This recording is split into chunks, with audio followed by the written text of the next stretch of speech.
Beaucoup de gens aiment dire qu'ils veulent faire partie du top 1%. Certains vont même plus loin et parlent du top 0,1% ou du top 0,01%, comme si le simple fait de prononcer ces chiffres leur donnait une valeur particulière. Mais la réalité est brutale. Dire que tu veux quelque chose n'a absolument aucun impact sur le fait que cela se produise. Les mots sont faciles.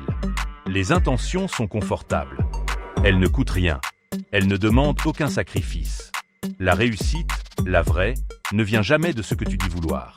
Elle vient uniquement de ce que tu fais quand personne ne t'observe. Être dans le top 1%, ce n'est pas une métaphore inspirante. C'est une confrontation directe avec la réalité. C'est entrer dans une pièce avec 100 personnes, toutes convaincues d'avoir du potentiel, et en sortir numéro 1. C'est entrer dans une salle avec 1000 individus, tous persuadés d'être compétents, et les dépasser un par un. C'est entrer dans un stade rempli de 10 000 personnes, avec leurs ambitions, leurs forces, leurs histoires, et sortir vainqueur. Pas presque le meilleur. Pas suffisamment bon. Le meilleur, point final. Cette vérité dérange, parce qu'elle enlève toute illusion. Elle force à reconnaître que l'exceptionnel demande une vie qui ne ressemble pas à celle de la majorité. Dans ta vie, il existe une chose qui ne te mentira jamais, même si tout le reste le fait. Tu peux tromper les autres. Tu peux leur raconter une histoire. Tu peux leur montrer une image soigneusement construite. Mais il y a une chose qui reste honnête, implacable, silencieuse, le miroir. Le miroir ne te félicite pas pour tes intentions. Il ne te récompense pas pour tes excuses. Il te montre exactement qui tu es lorsque personne ne regarde, lorsque le bruit disparaît et que la vérité reste seule face à toi. Quand tu te regardes dans le miroir, tu vois ton niveau réel d'engagement. Tu vois si tu as tenu tes promesses ou si tu t'es trouvé des justifications. Tu vois si tu avances ou si tu stagnes. Et c'est inconfortable, parce que le miroir ne ment jamais. Si tu veux accomplir quelque chose de sérieux, tu dois devenir sérieux avec toi-même. Tu ne peux pas viser une vie extraordinaire tout en traitant tes objectifs comme un simple hobby. La discipline, la rigueur et la constance ne se construisent pas sur scène, mais dans l'ombre, là où personne n'applaudit. Une vie exceptionnelle n'est pas une vie plus facile. En réalité, elle est souvent plus difficile. Elle est plus exigeante, plus solitaire, plus inconfortable. Elle est différente, profondément différente. Tellement différente que la majorité des gens ne la comprendront jamais. Ils essaieront de te ramener à ce qu'ils considèrent comme raisonnable, acceptable, normal. Ils appelleront ça de la prudence. En réalité, c'est souvent de la peur déguisée. Devenir l'exception, c'est accepter d'être mal compris. C'est accepter de marcher seul pendant un certain temps. C'est accepter que ton rythme ne corresponde pas à celui des autres. L'huile et l'eau ne se mélangent pas, et l'exception ne se font jamais dans la masse. Ce rejet n'est pas une punition. C'est un signal. Un signal que tu es en train de sortir du cadre, d'explorer un territoire que peu de gens osent traverser. Tu ne peux pas demander à ceux qui n'ont jamais quitté la sécurité de comprendre le prix du risque. Sans clarté, l'énergie se disperse. Sans direction, même les efforts les plus intenses finissent par s'épuiser. C'est pourquoi tu dois te poser des questions fondamentales. Des questions que beaucoup évitent parce qu'elles obligent à prendre des responsabilités. Qui suis-je vraiment? Où est-ce que je vais? Et surtout, qu'est-ce que je veux accomplir qui ait du sens? Tant que ces réponses restent floues, ta vie sera guidée par les circonstances plutôt que par une vision. Tes objectifs doivent reposer sur 3 piliers solides. Le premier concerne ta vie personnelle et familiale, car ce sont les racines de ton existence. Le second concerne ta carrière, tes finances, ton impact matériel sur le monde. Le troisième, et souvent le plus négligé, est ton développement personnel. Sans croissance intérieure, aucun succès extérieur ne tient sur la durée. Ton engagement à apprendre, à évoluer et à te renforcer mentalement déterminera jusqu'où tu pourras aller dans tous les autres domaines.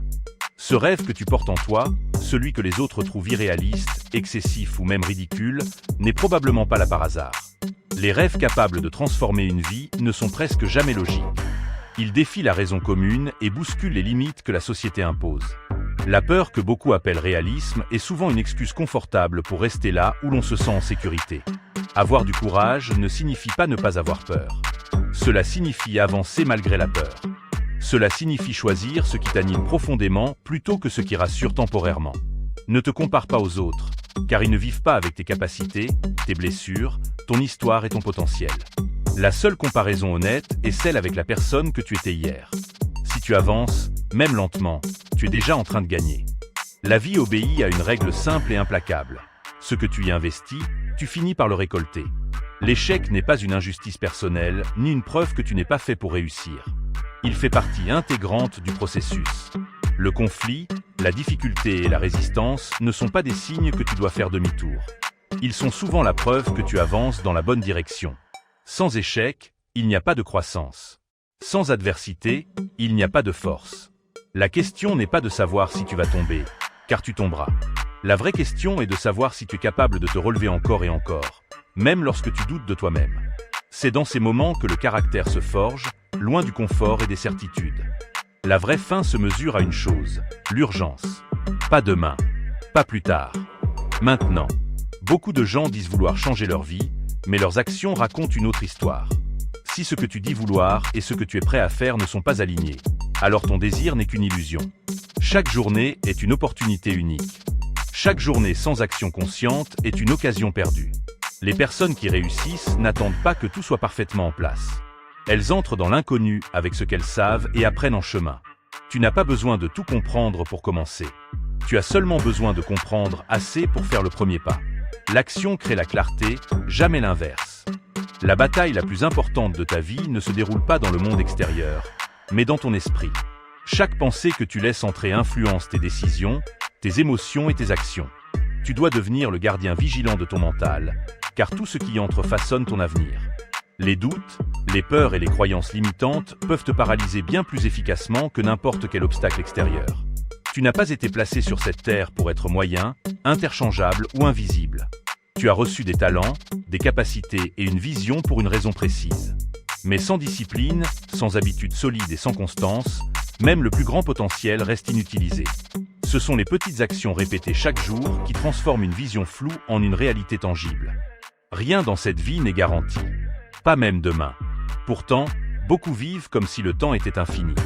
La vérité, c'est que le temps est silencieux, limité et implacable. Chaque jour qui passe est un jour que tu ne récupéreras jamais. La vie n'est pas promise. Elle est empruntée. Si tu n'as pas de vision claire pour ta propre vie, tu travailleras toute ta vie à construire celle de quelqu'un d'autre. Soit tu assumes la responsabilité de ton avenir, soit tu la laisses entre les mains des circonstances. Chaque choix compte. Même l'inaction est une décision qui façonne ton futur. Les obstacles ne sont pas là pour te bloquer. Ils sont là pour te transformer. Ce qui se dresse sur ton chemin n'est pas une erreur de parcours, mais une partie essentielle du voyage. Chaque difficulté révèle ce que tu es en train de devenir. Les erreurs ne te diminuent pas. Elles t'enseignent. La douleur fait partie du prix à payer pour toute chose qui a de la valeur. Mais cette douleur n'est pas inutile. De l'autre côté se trouve la maturité, la clarté et la force intérieure. Ce n'est pas l'absence de souffrance qui définit une vie réussie, mais la capacité à donner un sens à la souffrance. Imagine ton dernier jour. Autour de toi se tiennent les versions non réalisées de ce que tu aurais pu devenir. Les idées que tu n'as jamais osé tenter. Les talents que tu n'as jamais exploités.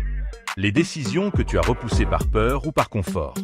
Elles ne sont pas là pour te condamner, mais pour te rappeler une vérité fondamentale. Le potentiel non utilisé est la plus grande tragédie humaine. Cette image n'est pas destinée à te paralyser, mais à te réveiller. Tant que tu respires, tant que tu avances, il reste du temps pour agir. Mais ce temps doit être utilisé avec intention, courage et honnêteté envers toi-même. L'acier ne devient fort qu'après être passé plusieurs fois par le feu. Et toi, tu es encore en train d'être forgé. Tu as devant toi d'autres épreuves, d'autres doutes, d'autres moments de solitude. Mais chacun de ces moments te prépare à la personne que tu es en train de devenir. Le processus n'est pas censé être confortable. Il est censé te transformer en profondeur. Si tu acceptes le feu, si tu acceptes les coups, si tu refuses d'abandonner, alors un jour tu regarderas ton parcours sans regret. Et ce jour-là, sans arrogance mais avec une certitude calme, tu pourras dire « Je savais que je deviendrais champion ».